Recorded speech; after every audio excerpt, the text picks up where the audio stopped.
Greetings and salutations, everyone. My name is Andrew Kirchhoff, and welcome to my YouTube channel. Today, we're talking about my Week 2 running back rankings for the 2022 fantasy football season. On today's episode, we're covering all topics related to the running back position, beginning with matchups. We'll talk about which defenses in Week 1 were giving up the most points to opposing running backs in order to give ourselves more information as to who has the most advantageous matchups going into Week 2.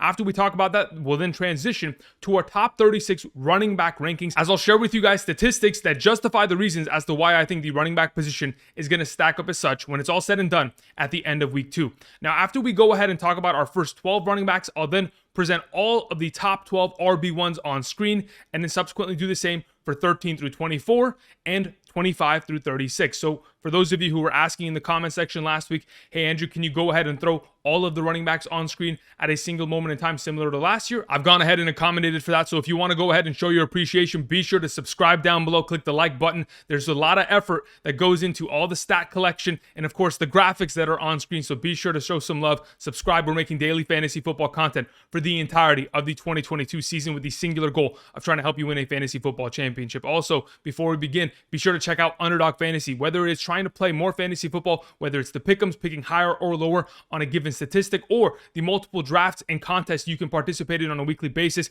If you go ahead, travel to Underdog Fantasy to play some fantasy football and put your skills to the test. If you use promo code Andrew when you sign up and make a first-time deposit, Underdog Fantasy is willing to match up to $100 of your first deposit. Check that out. There's a link down in the description. Thank you very much. All right, let's get into talking about the running back position for Week 2 of the 2022 fantasy football season, beginning with matchups. So to the right of me, what I have is the collection of stats ordered from top to bottom in terms of teams and giving up fantasy points to opposing running backs in a half PPR scoring format from Week 1. As you can see on the very top, the Philadelphia Eagles gave up the most fantasy points to opposing running backs last week.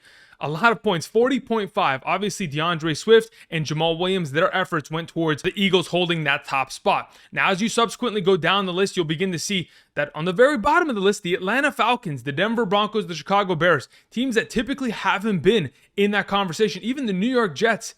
These are teams that in the last couple years truly haven't been the greatest in terms of stopping the run, yet they were able to all accomplish that in Week 1. This all being said, it's only 1 week's worth of information. As the weeks begin to kind of stack up, which will absolutely give us more information as to what is an advantageous matchup. Now, like I mentioned all offseason, though the receiving work of a running back is certainly important, we want to go ahead and isolate running back rushing stats allowed, because when you go ahead and look at a running back, if their team continuously targets them, regardless of the matchup, the data has shown that there isn't going to be a positive or negative correlation based on the matchup and whether or not they're going to get more statistics in the receiving game. So if in fact we just isolate the rushing statistics, which data has shown obviously based on matchups does support that if in fact you play a running back in a far better matchup, they're going to succeed far more often than not. We'll go ahead and isolate those statistics and find that the Philadelphia Eagles, Detroit Lions, Tennessee Titans, they're at the top of the list in terms of running back rushing yards and rushing touchdowns. Those are the only statistics that are taken into account from top to bottom. Now that we've gone ahead and presented these statistics, we'll refer back to them as we progress throughout today's video and as I give my arguments as to where I am ranking these given players. But nonetheless, hopefully you can go ahead and pause, check these out if you're interested as to what exactly these matchups hold in store for us in Week 2. All right, let's get into the conversation of our top 36 running back rankings for Week 2, beginning with our number 1, Jonathan Taylor. Of course, Jonathan Taylor has to be number 1, coming off a 25.5 point fantasy performance in a half PPR scoring format against the Houston Texans. And though they tied that game, he still found himself a lot of opportunity and a lot of success. He played 76% of the offensive snaps and had himself a total of 35 touches. When you're giving one of the best NFL running backs 35 touches, he was averaging 5.2 yards per carry on the ground. Of course, success is going to be found. This upcoming week, they take on the Jacksonville Jaguars. In my opinion, this is one of the best matchups that you could possibly have. In the last 3 games that he has played against the Jacksonville Jaguars, he's averaging 23.5 fantasy points per game. Jonathan Taylor is in a perfect position to succeed. He's averaged 6.76 yards per carry against that defense and is obviously going to continue that this upcoming week. The only piece of information that I wanted to mention outside of course, we're starting Jonathan Taylor against the Jaguars is the fact that the Jacksonville Jaguars have beaten the Indianapolis Colts 7 consecutive times when the game has taken place in Jacksonville. This upcoming week, it's a road game for the Indianapolis Colts. Will that streak continue? We'll have to wait and see. Moving on, let's talk about our number 2, Dalvin Cook, taking on the Philadelphia Eagles. Like we mentioned, the Philadelphia Eagles gave up the most points to opposing running backs this last week.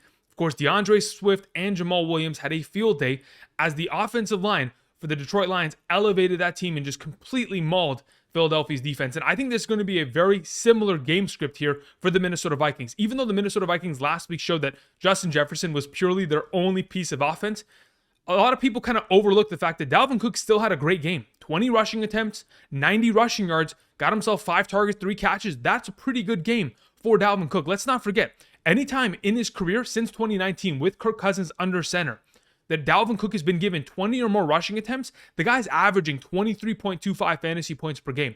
Though he wasn't able to get the touchdown upside, the guy was still averaging 4.5 yards per carry, played 78% of the offensive snaps, certainly a huge part of this offense, and is going to continue to maintain that as we go into this upcoming week. Dalvin Cook, in my opinion, is a fantastic play for this week, and that is why we have him as our number 2.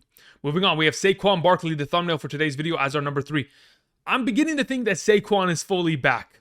I mean, we saw glimpses of it last season against New Orleans, in which he had a monster game, but then, soon after that, had that ankle injury, but he's finally back. And truth be told, he told us all off season. He said, I feel better than ever. And that's exactly what he showed in week 1. And even though the offensive line for the New York Giants didn't play well, it didn't matter because Saquon Barkley was taking it upon himself to carry this team. 18 carries for 164 rushing yards. That's a 9.11 yard per carry average. On top of the fact that he had 7 targets, 6 catches, and 30 receiving yards. He led the New York Giants this last week in terms of total receptions. That in itself kind of gives you a glimpse as to how important he is to this offense. His ability to make breakaway runs. He had 3 rushes of 15 or more yards. Obviously had a 50-plus yard run on Sunday. Monster performance. He has the privilege of taking on the Carolina Panthers. It is an advantageous matchup as they gave up 24.7 fantasy points just on the ground to Kareem Hunt and Nick Chubb this past weekend. 187 total yards between those two guys on the ground. I think, Saquon Barkley is going to be in a perfect position to succeed this week. Moving on to Austin Ekeler. He has a short week. They play on Thursday night, but of course, we're starting Austin Ekeler. My only question is, how much Austin Ekeler are we going to see out there? Obviously, there was a little bit of a rotation at the running back position against the Las Vegas Raiders on Sunday, as we saw a lot of utilization of Sony Michel, a little bit of Joshua Kelly. If, in fact, that rotation continues to be as such, we'll see less rushing attempts for an Austin Ekeler, but his receiving upside is always going to be there. Now, unfortunately, he only put up a 9.2 fantasy point performance against the Las Vegas Raiders, playing 49% of the offensive snaps. But if in fact they need him to play more and get him more utilization in the receiving game, he'll obviously be willing and obliged to step up because he's capable of doing just that. Now, in the last 2 games he played against the Kansas City Chiefs in 2021, he put up 19.7 and 16.2 fantasy points. If you go ahead and look at Austin Ekeler's career statistics against the Kansas City Chiefs, he has always found success. Since 2018, he's averaged 16.93 fantasy points per game against that defense. Obviously, this past Sunday, if in fact he was able to get a rushing touchdown, this entire conversation of going from a 9-point performance to a 15-point performance wouldn't have many of you concerned. But again, just to give you some confidence, do not worry about it. If in fact that play on the goal line wasn't thrown to the fullback and in fact they handed it off to Austin Ekeler, he could have very easily got into the end zone. That I formation that they set up on the goal line really was just to kind of trick the defense, and it did exactly that, and it succeeded. I think going forward, of course, he's going to get his red zone rushing attempts. That is not in question, and he's going to be the Austin Ekeler that we expect him to be. Moving on, let's move on to DeAndre Swift, having himself an incredible week 1. 25 fantasy points, and if it wasn't for Jamal Williams, truth be told, he could have went for 40 fantasy points. That's how incredible he was. Unfortunately, Jamal Williams dominated in the red zone, especially inside of the 10-yard line. Jamal Williams had 5 rushing attempts inside the 10, while DeAndre Swift only had 1. If that's going to continue to be the case, we're going to have a little bit of trouble. But again, DeAndre Swift, he still had himself a rushing touchdown down in the red zone.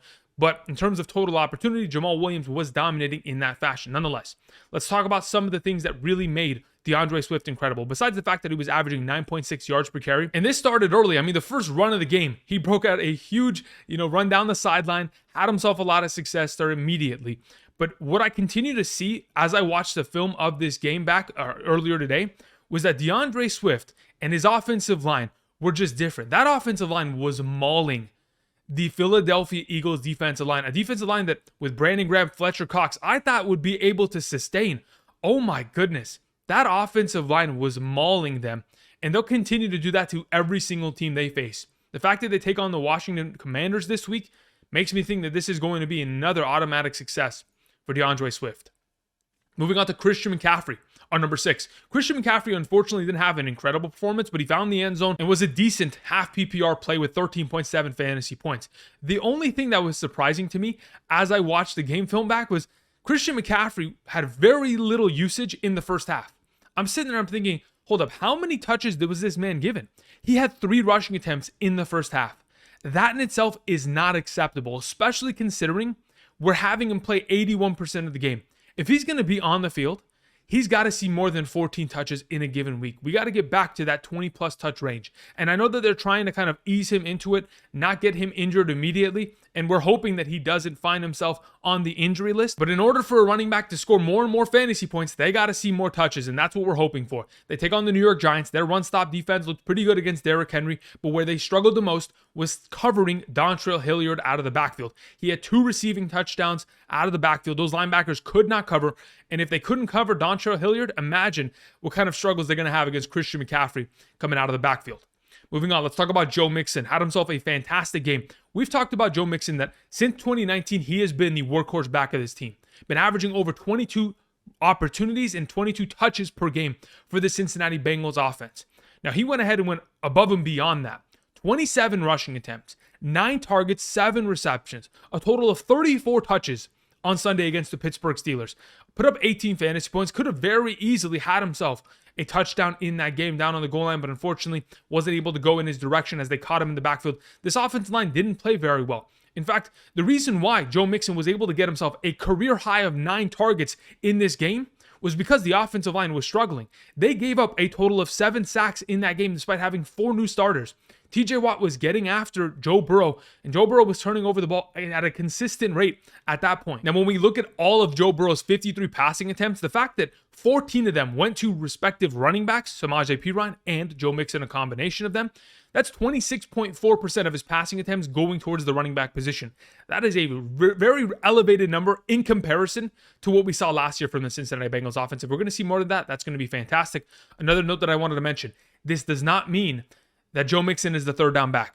He did not have a single touch on Sunday that wasn't on a first or second down. He was never really involved in the third down conversation, and he really won't be going forward. Nonetheless, takes on the Dallas Cowboys with Dak out. This could be a one-sided affair where Cincinnati is running the ball heavy and late in that game with Joe Mixon. Moving on to Derrick Henry, our number 8. Listen, Derrick Henry shouldn't panic you. The fact that he got 8.2 fantasy points may be worrying some of you, but again, I'm here to make sure that you don't panic, don't make any rash decisions. Derrick Henry has come out in week 1s before and had himself kind of lackluster performances as such. Let's not forget, 2021, week 1, 9.2 fantasy points. That looks eerily similar to 2022's week 1, in which he had 8.2 fantasy points. Again, do not worry about Derrick Henry, especially for those of you who are considering Darrell Henderson as a potential threat to his overall touches. Again, he ended up getting himself 21 total rushing attempts. He could very easily get back into the conversation of 24 to 28 like he did all of last season. It's just a matter of time. This upcoming week, they take on the Buffalo Bills, and the number one way to beat up the Bills defense is up the gut by running the ball. The last 2 games that Derrick Henry's played against that defense, one in 2020 and one in 2021, he put up 34.6 fantasy points and 18.8 fantasy points. He's always found success against that defense, and though that defense overall is pretty good in terms of stopping the run, typically, Derrick Henry has found himself a lot of success, and he will continue to do so this week as our number 8. Moving on to our number 9, we have Nick Chubb taking on a fantastic matchup against the New York Jets. Again, Nick Chubb is coming off a fantastic week. 22 rushing attempts for 141 rushing yards, a 6.41 yard per carry average. Now, the primary concern for many of you who are managers of Nick Chubb is what exactly is Kareem Hunt going to continue to do to our fantasy point upside every single week? We knew this was coming.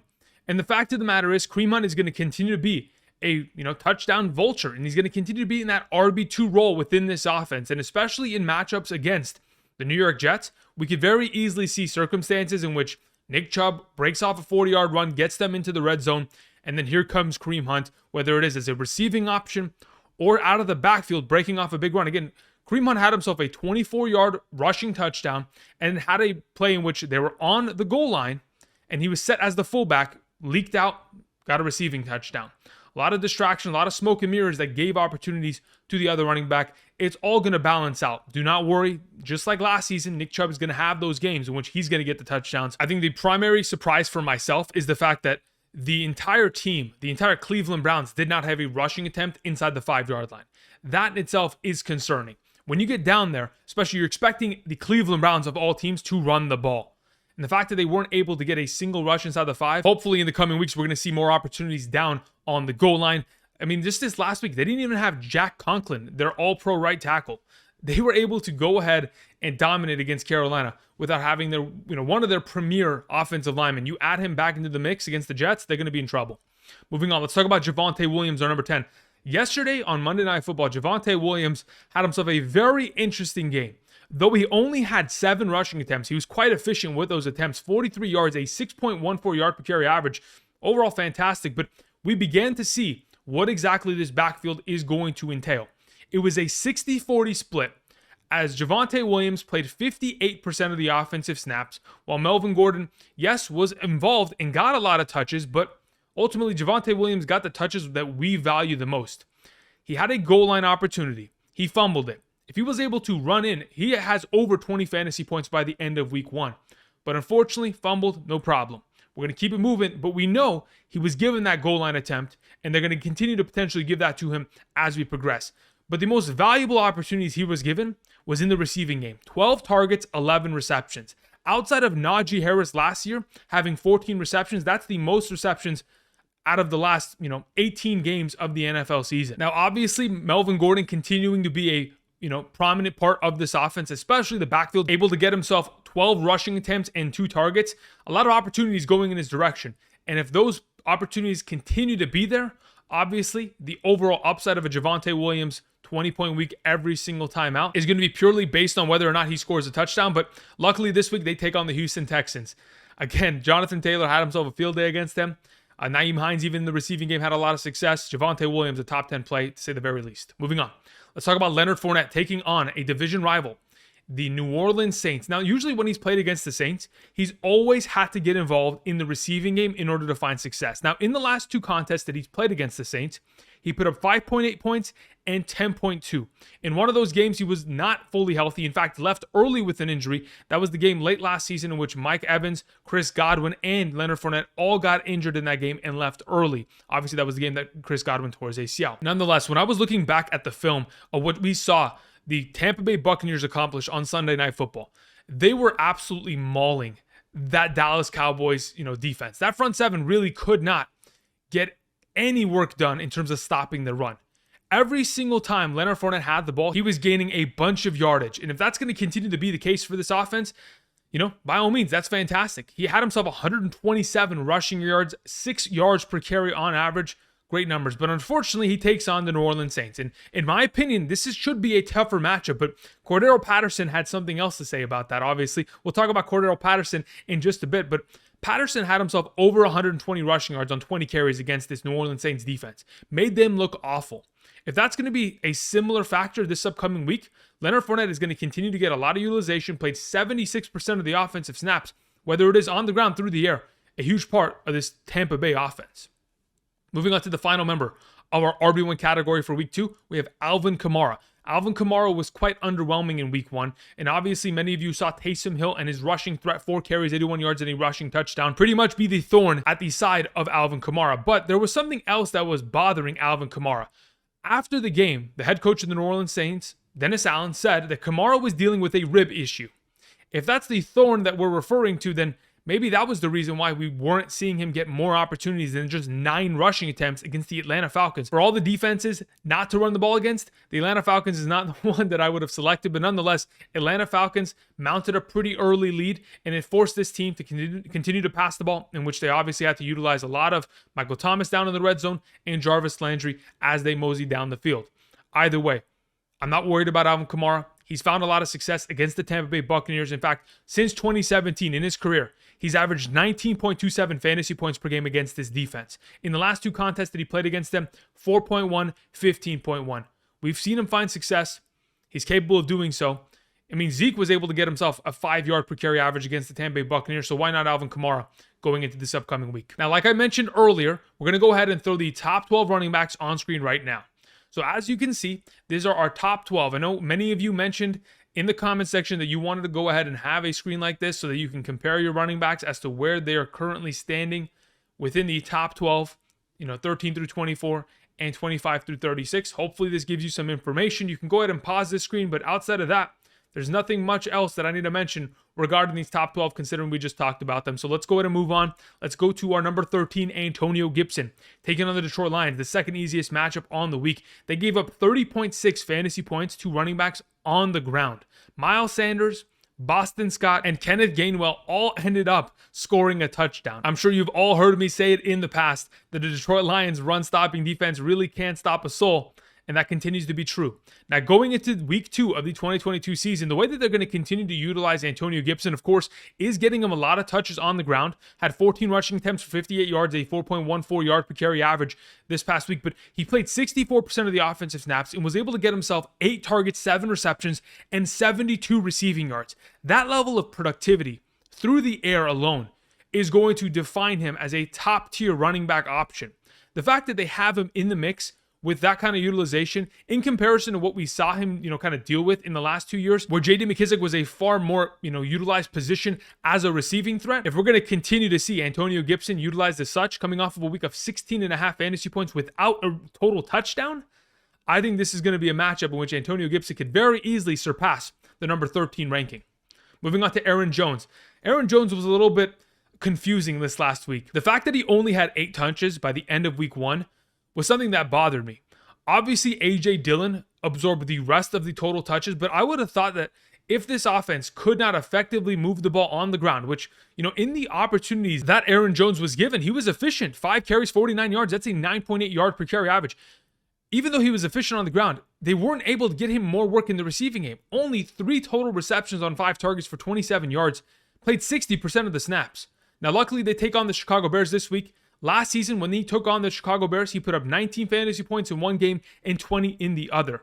We're going to continue to see this 1A combination of him and A.J. Dillon, which is why I want to transition immediately to talking about A.J. Dillon as my number 15. I think both these backs are going to have a lot of success this upcoming week. And the fact that A.J. Dillon out-touched Aaron Jones this last week, had himself 10 rushing attempts for 45 yards and 6 targets, 5 receptions, and 46 receiving yards. When you are going ahead and out-touching Aaron Jones in the receiving game as a secondary running back of this offense, that is crazy to me. And the fact that Aaron Jones played 60% of the offensive snaps, and we saw A.J. Dillon get to 51%, with both these running backs on the field at the same time, there's going to be more and more options or more opportunities for these guys to get those potential targets that we want to see. Now, in the last 2 seasons, A.J. Dillon, anytime he's played more than 45% of the offensive snaps, he's averaged 16.83 fantasy points per game. That includes last week's performance.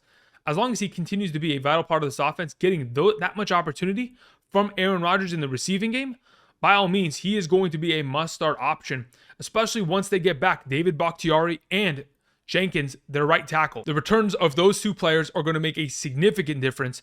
And the fact that we saw, A.J. Dillon have 2 rushing attempts inside the 5-yard line while Aaron Jones had 0, that is another thing that kind of continues to elevate A.J. Dillon to maybe potentially surpassing Aaron Jones as the season progresses. Moving on to our number 16, we have James Conner taking on the Las Vegas Raiders. Again, James Conner is going to continue to be the primary number 1 back.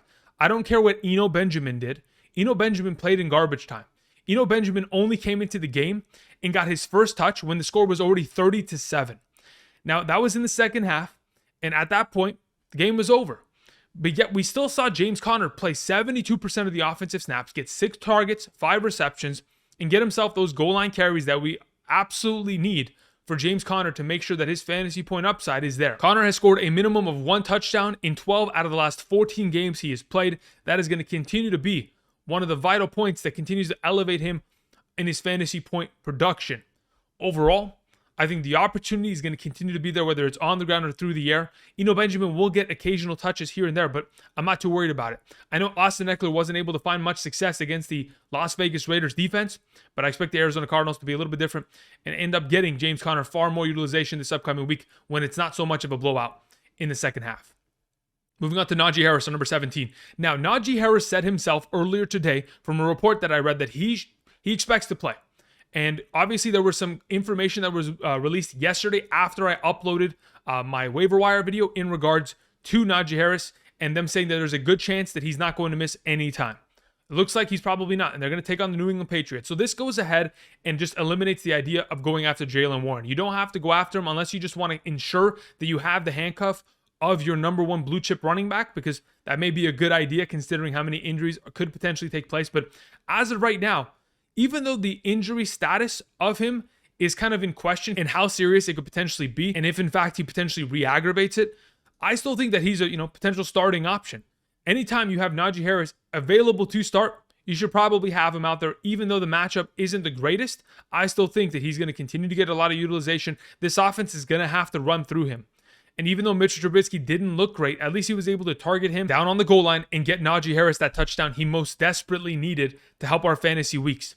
Nonetheless, if he's active and he's somewhat healthy, he's in my lineup. Moving on to Clyde Edwards-Helaire, one of these running backs that, similar to Najee Harris, was able to catch a touchdown down on the goal line. Though I mentioned multiple times in multiple occasions this offseason that Clyde Edwards is not the goal line back, and he certainly isn't. They're not going to hand him off the ball and expect him to punch it in with, 300-pound men just completely going full speed into each other. He is more of a finesse back, and that's exactly how they utilized him. I mean, they were able to get him 2 receptions down within the 5-yard line, which ended up becoming touchdowns, and that in itself made his entire week. 20.9 fantasy points. They play on a short week, taking on the Los Angeles Chargers.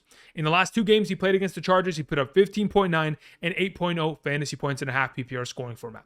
As long as this man continues to be a vital part of this receiving game, I know a lot of you may be looking at Isaiah Pacheco as a potential option to come in, take some work.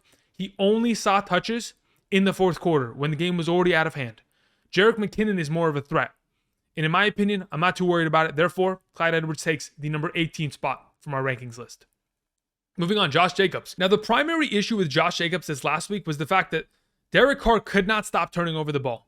And the fact that Derek Carr threw 3 interceptions in that game pretty much rendered Josh Jacobs and the running game an option that they just could not utilize. Josh Jacobs had 10 rushing attempts for 57 yards, a 5.7 yard per carry average. On top of the fact that really outside of Brandon Bolden, who is now questionable and may not be playing this upcoming week, nobody else saw a single rushing attempt inside of that backfield besides Josh Jacobs. So as long as he continues to be the primary rushing threat, he's going to see those goal line carries. They've just got to be in contests. They can't be throwing interceptions and causing themselves to have to throw the ball for the entirety of the second half, because we know Josh Jacobs isn't going to be as utilized in the receiving game.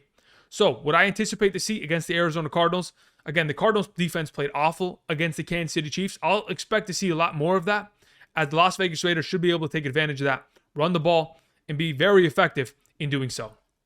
Moving on to Kareem Hunt, number 20, taking on the New York Jets. Again, like I mentioned before, this is a fantastic matchup against the Jets defense that, though they weren't punished when they played against the Baltimore Ravens, I'm very certain that another AFC North team like the Cleveland Browns, as run heavy as they are going to be able to find success. Again, let's not forget, the combination of Kareem Hunt and Nick Chubb ran the ball over 30 times.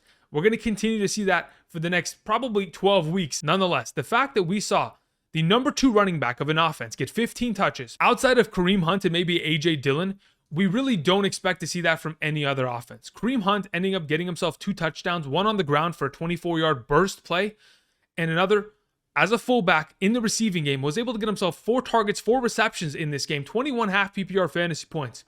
Again, I was talking about it all last week. Do not sleep on Kareem Hunt. He looked fantastic early last season, and outside of injuries or suspensions, he's always been in that top 10 RB conversation. Looks like it's going to continue to maintain that going into week 2.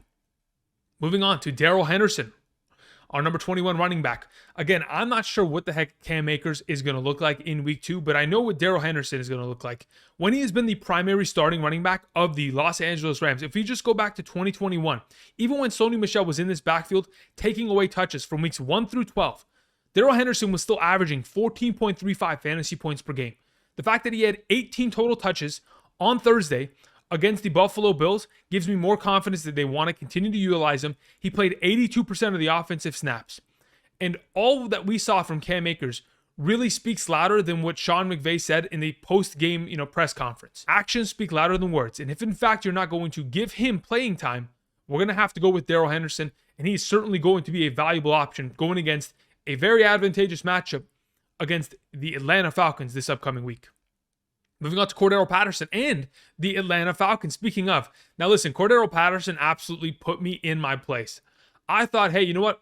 That matchup against the New Orleans Saints has typically been fantastic. They have really stopped majority of the running backs that they've played against. In fact, the last time we saw a running back rush for over 100 rushing yards against the New Orleans Saints defense was Miles Sanders back in 2020 week 14.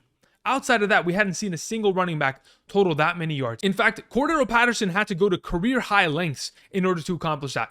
22 rushing attempts for 120 rushing yards. That is career high numbers for him. A rushing touchdown, getting himself to 21.1 fantasy points. He played 65% of the snaps, and we didn't see Tyler Algier, the running back that many of you may have thought was going to be the number 2 of this team. Damien Williams was active in that backfield, but Tyler Algier was inactive, and as long as that's going to be the case, we anticipate Cordarrelle Patterson to not only be the goal line back, but a 3-down back for this offense. And if he's going to look like he did against the New Orleans Saints, against the Los Angeles Rams, he could very easily go for another 15-plus point fantasy performance. Therefore, he jumps into our top 24 conversation. Moving on to David Montgomery, our number 23. Listen, David Montgomery is a talented running back, and though he only was averaging 1.53 yards per carry on Sunday, a lot of that had to do with the fact that the weather was out of hand and that Justin Fields only completed 8 passes in that game. So they really just had to stack the box and just prevent them from getting any sort of rushing upside. And that's exactly what they did. Nonetheless, I expect David Montgomery in far better conditions to find some success against the Green Bay Packers this week.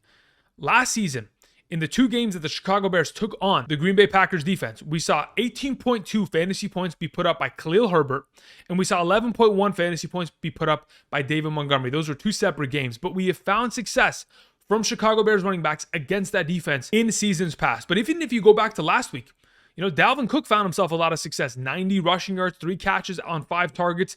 There's going to be a lot of opportunity for running backs to find success against this Green Bay Packers defense. I continue to expect this to be a 70-30 split in this backfield. The snap counts speak to that, and so do the touches. And that's going to continue to be the case for the Chicago Bears and David Montgomery.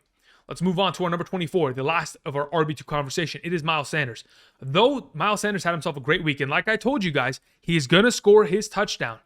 The Detroit Lions matchup was just far too easy for us to avoid starting Miles Sanders. He put up 17.5 fantasy points, 13 carries, 96 yards, a 7.38 yards per carry average. Again, in the last 2 seasons, he's averaged over 5 yards per carry behind this offensive line, one of the best in the league, and will continue to brutalize defenses. This upcoming week, they take on the Minnesota Vikings. They should very easily be able to take advantage of that. And the fact that we saw success from not only Aaron Jones and A.J. Dillon last week with 2 backup offensive tackles, this gives me a lot of hope that Miles Sanders and the running game is going to find a lot of success. The fact that he only had 15 of the 26 total running back touches on Sunday is concerning, but we have to take into account the fact that this team was up a lot of points, and in the 4th quarter, they were just handing the ball off to Boston Scott, their 3rd-string running back, similar to the way that Isaiah Pacheco was used within the Kansas City offense and the way that Enoch Benjamin in garbage time was used for the Arizona Cardinals. If garbage time is going to be the case, sure, touches are going to be taken away. But as of right now, I think Miles Sanders is expected 15-plus touches in this upcoming week. So like I mentioned, I wanted to go ahead and put up our number 13 through 24 ranked running backs so that you guys at home can go ahead, look at what I have ranked, potentially set your lineups accordingly. Again, rankings are subject to change. Do not forget that as we progress through the week, there is going to be rankings being changed. That's why you got to join us on Sunday morning, 8 a.m. to 10 a.m. Pacific Standard Time. Again, that's Pacific Standard Time. Kickoff with Kirchhoff, where we'll have updated rankings for all primary positions, helping you set your lineups before kickoff. Thank you very much. All right, let's get into the RB3 conversation, beginning with Michael Carter, taking on the Cleveland Browns. Again, the Cleveland Browns matchup, it's not the greatest, but purely the amount of opportunity that Michael Carter received against the Baltimore Ravens gives me a lot of hope that this man can continue to be fantasy relevant. He played 60% of the offensive snaps for the New York Jets, in which he had 10 rushes for 60 yards. A 6.0 yard per carry average against the Baltimore Ravens is fantastic. On top of the fact that he had 9 targets, lead to 7 receptions and 40 receiving yards. In a full point PPR scoring format, he should be valued far greater than in a half PPR. But my goodness, if we're going to continue to see Joe Flacco under center for this team, we're going to continue to see a lot of upside in terms of the receiving game. Now, the reason why he's a little bit lower in my eyes in a half PPR is because there is a lack of touchdown upside for this offense generally, but you never know. There's always a potential for a breakout reception or run. He's clearly the number one in this backfield, and as long as he's going to be effective with the touches he is given, he's going to get a lot of them going forward. Moving on to Jeff Wilson Jr. This should give you an indication as to where you should be using your waiver wire priority later tonight. Jeff Wilson Jr. should be the number one ranked running back in terms of waiver wire priority. Elijah Mitchell, yesterday they announced after my video was posted, just perfectly on time, that Elijah Mitchell is going to potentially miss up to 2 months on the injured reserve. That is unfortunate, but Jeff Wilson Jr. is going to step in and deliver. Again, he has been the backup that has stepped up every single time a 49ers running back has gone down with an injury. Last season, in the last 2 starts that he played as a starting primary running back of the 49ers, he put up 18.9 and 13.2 half PPR fantasy points. The last time that we saw the San Francisco 49ers take on the Seattle Seahawks, Elijah Mitchell had 16 fantasy points and Trey Sermon had 9 fantasy points. There is a lot of potential in this matchup alone, and the fact that Jeff Wilson is going to be the primary back. The only reason I have him ranked lower is because of Trey Lance's rushing upside, along with the fact that Deebo Samuel could very easily be the goal line back for this team at any given moment. Moving on to Rashaad Penny. Rashaad Penny looked great last night on Monday Night Football against the Denver Broncos, and even though it was a tougher matchup, by all means, he was averaging 5 yards per carry. And going forward, he's going to be the primary back that gets all of the touches out of this backfield until we see Kenneth Walker return. So hopefully this upcoming week, we're going to see another week of Rashaad Penny in this backfield by himself against the San Francisco 49ers, a defense that he could very easily find success against because the Seattle Seahawks last year specifically really just keyed in on running the ball against that defense and finding success. Specifically, in the last 2 games that the Seattle Seahawks took on the San Francisco 49ers, the running back committees put up 18.9 and 31.3 fantasy points in 2 separate contests. The 18.9 fantasy point game was a combination of Chris Carson, Alex Collins, Travis Homer, while the 31-point performance was a combination of Rashaad Penny, Travis Homer, and Adrian Peterson. This defense has typically been good in terms of stopping the run, but if in fact Rashaad Penny and the Seattle Seahawks they have their number, considering the offensive coordinator and the familiarity in terms of playing them twice a year, this could very easily be a game in which Rashaad Penny puts up more than the number 27th ranked overall fantasy points at the running back position. Moving on, let's talk about our number 28, James Robinson, taking on the Indianapolis Colts. It is not a great matchup, but Achilles? Did this man tear his Achilles? I don't remember, because last time I checked, it was a Jets game, week 16, 17 of last year. He tore his Achilles, and then all of a sudden, this man has no limitations and is completely going bananas. 11 carries, 66 rushing yards, a 6-yard per carry average. Had himself a receiving touchdown and a rushing touchdown against the Washington Commanders. Played 49% of the offensive snaps. I mean, what James Robinson is demonstrating is what we thought Cam Akers was going to be in week 1. That's purely what it is. He put up 19.4 fantasy points, just being 9 months removed from a season-ending Achilles tear. Grade 3 at that point. The progress that this man has had, the fact that he came out and out-touched Travis Etienne 12-6 in week 1 is absolutely ridiculous. And the fact that he ran 15 routes out of the backfield, while Travis Etienne only ran 22 routes out of the backfield. They want to get him utilized in the receiving game on top of it. He needs to be addressed and potentially started going into this upcoming week. It is a tougher matchup, but like I mentioned when I was talking about Jonathan Taylor, the Jacksonville Jaguars at home have beaten the Indianapolis Colts in 7 consecutive years.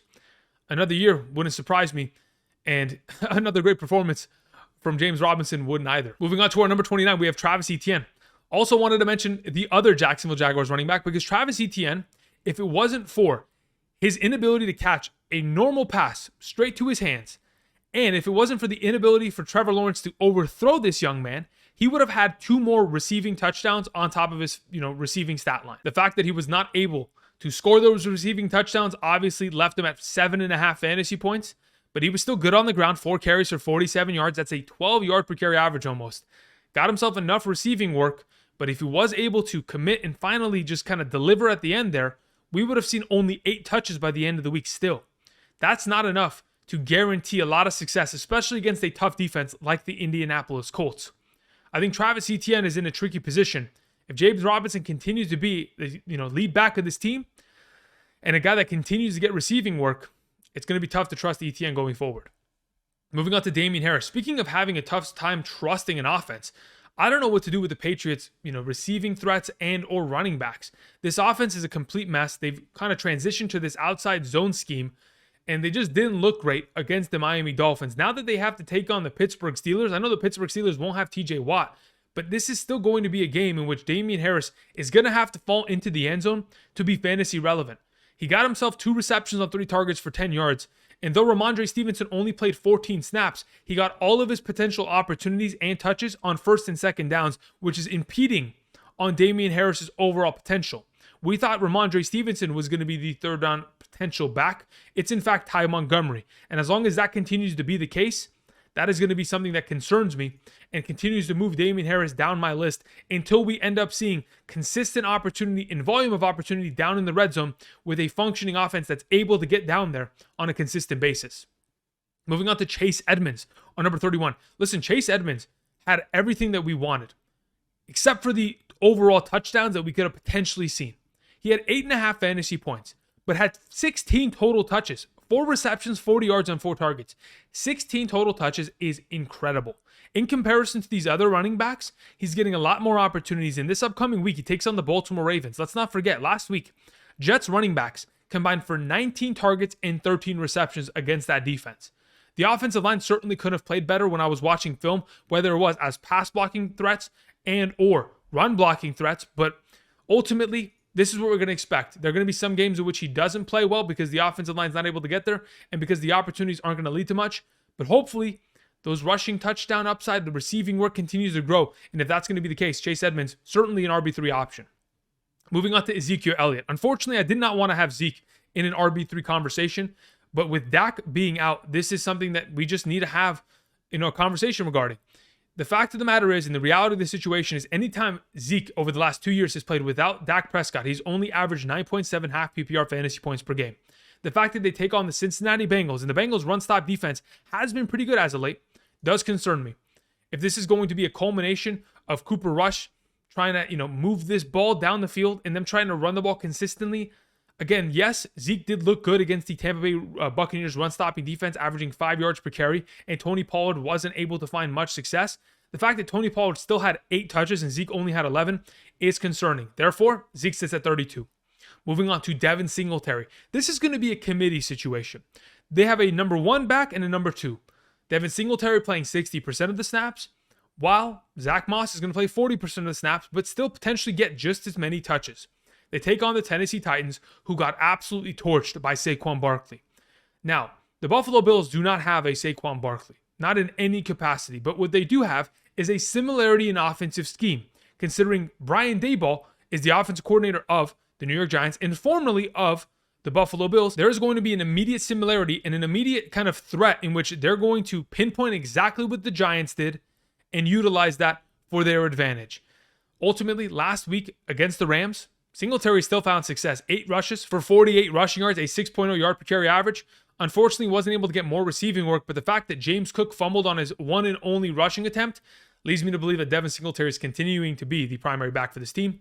Moving on to Breece Hall. The only reason Breece Hall had value was because of the receiving work. He had 10 targets and 6 receptions for 38 receiving yards. Obviously, the 6 rushing attempts for 23 rushing yards does not matter to me, but as long as Joe Flacco continues to target his running backs 19 times last week, if that's going to continue to be the case against Cleveland this week, there's always going to be a chance of Breece Hall breaking out a run. But if that receiving work is going to continue to be a consistent option, both these running backs have to be considered as starts at a top 36 capacity. Moving on to Rex Burkhead. Even though it's a tough matchup against the Denver Broncos, I still believe that Rex Burkhead, the fact that he played 71.43% of the offensive snaps, had himself a total of 19 touches, 14 on the ground and 5 through the air. That leads me to believe that he is going to be the primary 3-down back in a 70-30 split with Dameon Pierce.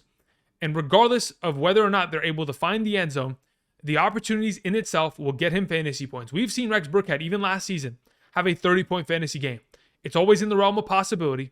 It's just a matter of whether or not they're able to get down the field and give him those touches. Outside of that, he's going to have opportunity. That's going to lead to fantasy points and makes him a starting option. Moving on to our final running back for today's video, Melvin Gordon. Melvin Gordon had himself 14 total touches, while Javonte Williams had 18. He outtouched him on the ground, 12-7, And the fact that they take on the Houston Texans, who really could not stop the run against Jonathan Taylor, leads me to believe that Melvin Gordon could very easily be a flex option as our number 36. The fact that he played 41% of the offensive snaps leads me to believe that he's going to continue to be a part of this offense. Nathaniel Hackett said that they're going to go with the hot hand option, whoever is kind of feeling it and finding yardage. I mean, truth be told, both of them were feeling it on Monday night, and they just continue to utilize both of them. Obviously at a capacity in which Javonte Williams was getting more opportunities, but Melvin Gordon's going to get his, and maybe he can break out a run and get a couple catches out of the backfield. All right, let's go ahead, pop up the 25 through 36 list to conclude today's video at the running back position. We'll have this on screen. Do not forget, we're going to have up-to-date rankings on Sunday morning, 8 a.m. to 10 a.m. Pacific Standard Time. Be sure to check that out. Kickoff with Kirchhoff will be live streaming on Saturdays and Sundays throughout the entirety of the season. But that's going to do it. That's going to conclude our video for today at the running back position for week 2. Thank you, everybody, for watching. If you appreciate all the effort, all the stat breakdowns that I put together on today's video, be sure to subscribe to the channel, of course, first and foremost. But then, of course, click the like button. Comment down below. Are there any running backs that you are considering starting outside of these players? Ask me questions. Ask questions for other members of the community. They're here to help. Thank you, everybody, for watching. Be sure to check out Underdog Fantasy if you're trying to continue to play fantasy football outside of your main leagues and continue to put your skills to the test, whether it is the pick'ems game, picking higher or lower on stats, or even the draft, in which you can go ahead, win some cash by competing against others in, best ball-esque weekly tournaments. Be sure to check that out. Use promo code Andrew today when you sign up using the promo code Andrew and make a first-time deposit. Underdog's willing to match up to $100 of your first deposit. Check that out. The link's down in the description. Thank you, everybody, for watching. And until tomorrow, Wednesday, wide receivers, I'll see you guys. Peace.